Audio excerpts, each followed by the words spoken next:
How strong is the force with these new Disney Steelbooks? In today's physical media news topic, we talk these Disney Steelbook 4K announcements. I get into a massive rant on why these Steelbooks may not be the best ever. And then, of course, we talk about the future of Disney Steelbooks and what shows are coming next. But before we do that, go ahead and mega smash that like and subscribe. That way you stay entertained and up to date on all the latest physical media topics. And leave in the comments below, are you picking up any of these new Disney streaming Steelbooks? Are these the steelbooks we are looking for? So first, to dive into the news here with these Disney Steelbook announcements, we're getting 4 new Disney Plus streaming series to the Steelbook physical media format on ultra high definition, and that is going to be 2 Marvel shows and 2 Star Wars shows, but all Disney Plus ones. That is awesome that they're getting 2 physical media.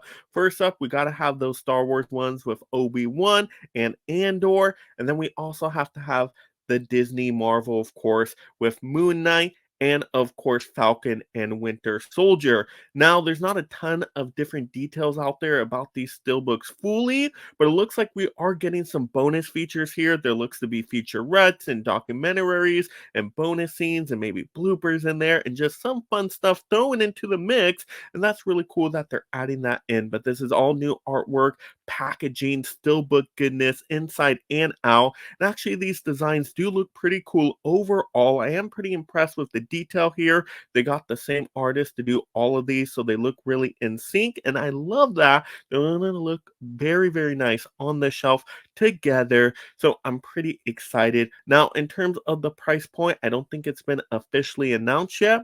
But if we're following the same price points of the steelbooks in the past, we're looking at around that $54.99 price range, so $55 for a season of television. But keep in mind, these aren't super long. They're like 6 to 12 episodes, depending on the show you are talking about here. So once again, that's pretty much what you're getting with these. Now, the pre-orders, I believe, become available March 12th. Now, where can you pre-order these from? I don't know if that's been set in stone yet. I'm guessing it's going to be like Amazon and Walmart. Yes, we actually do have a specific April date here. It's going to be April 30th. So you're not going to have to wait too long. That's great. I love to get announcements and then know in a couple months they are ready to come out. So that is absolutely fantastic. And I don't know if this is Disney's doing fully or if Sony had a big part to play here, but Sony is taking over the distribution for Disney physical media titles. To a massive rant. You know, we always got to rant a little bit on Disney. They're just kind of the fun one to pick on sometimes. Even though I do love Disney overall, some of the physical media decisions they make are just a little mind-boggling. Now, are these ones super outrageous? Maybe, maybe not. Of course, they're releasing these Disney shows. Finally, took long enough. I feel like we've been waiting years and years for these. Of course, we got the old ones with WandaVision and Loki and the first 2 Mandalorian seasons. We didn't know if we were going to get these new ones. So at least they're continuing the line here and we're going to get all these shows, hopefully. But that's pretty cool that they're kind of doing it in batches of 4. And that's awesome that if you don't have the streaming platform, you don't have Disney Plus, you're a physical media collector, just like many of us on this channel, you're now going to be able to get the physical copy. And I love that they're coming out to 4K, which is awesome. We love our ultra high definition as a collecting community sometimes. So I'm very excited about that. So at least they're keeping in line with kind of what they've been doing already. But still, were these the seasons I would have gone with? Are these the shows I wanted to see next? Not necessarily. I do like Moon Knight. I do think Moon Knight's a good choice, but do I care for, say, Andor? No, I'm not an Andor fan at all. I cannot even get through that show. I think I tried a couple episodes. I was so lost and confused. It didn't feel like super Star Wars to me, and it was just really boring and dull. Now, I hear it does pick up later on in the season, but I'm not going to wait around just episodes and episodes until it finally gets good. You got to be good from at least episode 1 or episode 2, but just, I mean, come on. Andor was just a snooze fest to me. But that's probably a minority opinion out there because I heard actually a lot of people do like Andor overall. So if you loved Andor, that is fantastic for you. Now, Falcon and the Winter Soldier, I thought was a pretty good show. I like the acting talent in there. I like to see Falcon and Winter Soldier teaming up. It's like a buddy cop action movie, and when it focuses on that, it's pretty good. When they get into the villain, though, the true villain of the season, it's just kind of wasn't too excited about that. Now, if they focused on Baron Zemo a little bit more, that would have been great, but they kind of did a misstep later on in this season, unfortunately. And also, I remember that show getting censored on Disney Plus. Now, is this going to have a censored scene in it? I'm guessing it probably will. And they censored out a weird scene. It was like with some blood or stuff, and they just took out, I guess, some of the violence there. But come on, that's the one thing I hate with Disney is that all the censoring just gets a little irritating because I want to see what it looked like originally. So that would be great information to have. You guys let me know if there's going to be any scenes censored here, like they did with Falcon and the Winter Soldier on their streaming plus service.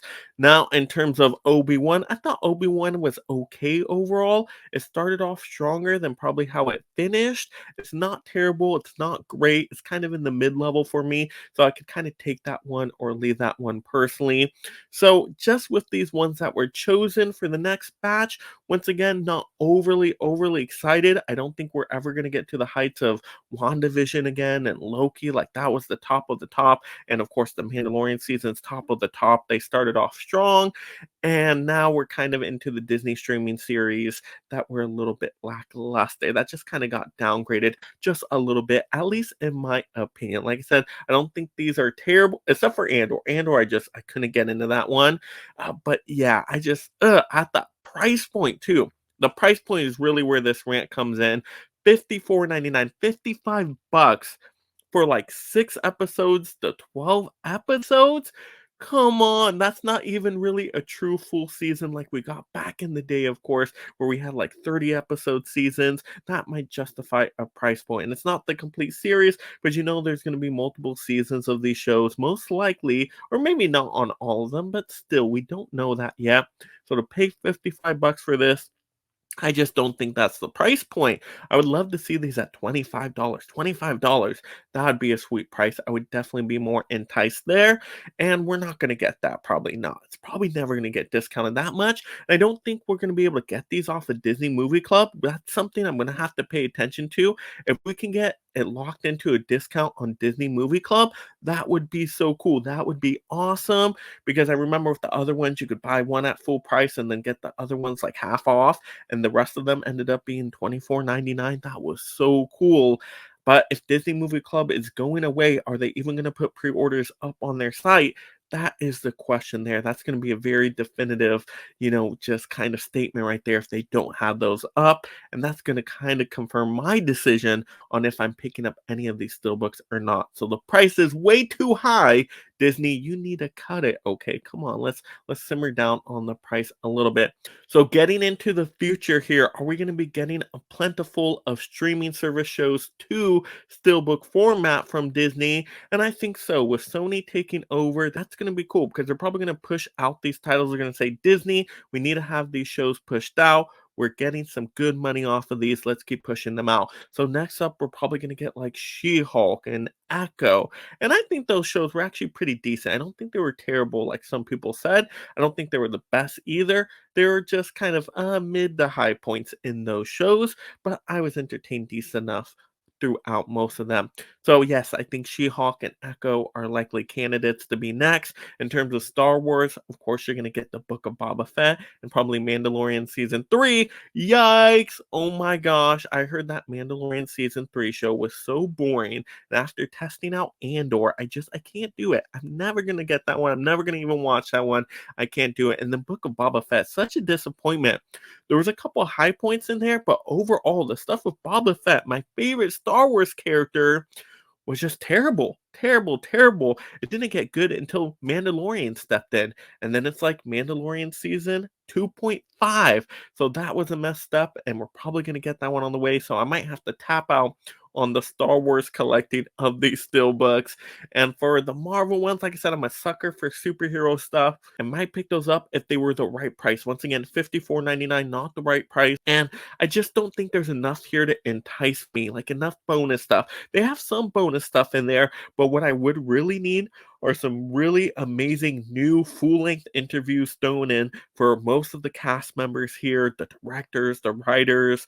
I would have to see all that kind of put in there to really get this to be an amazing package. So why I don't think this is a terrible offering if you're a massive fan of these shows. For the people that are kind of on the fence in the middle, I don't know if there's enough of a package punch here, you could say, to really push me over the edge to pick these titles up. But those are just my opinions. Once again, if you love these, I am excited for you all out there. And it's just cool that we're getting more Disney stuff to physical media. Whenever that happens, that is a good sign for collecting. We can rejoice for physical media. So you guys are going to have to let me know in the comments below. What do you think of these Disney streaming shows going to physical media? What do you want to see next from Disney? Let's have those fun movie conversations down below. Of course, if you haven't already, use the force to go ahead and choke that like and subscribe, and go ahead and turn on that notification bell. That way you stay entertained and up to date on all the latest physical media topics. And just have a great day making it a movie day.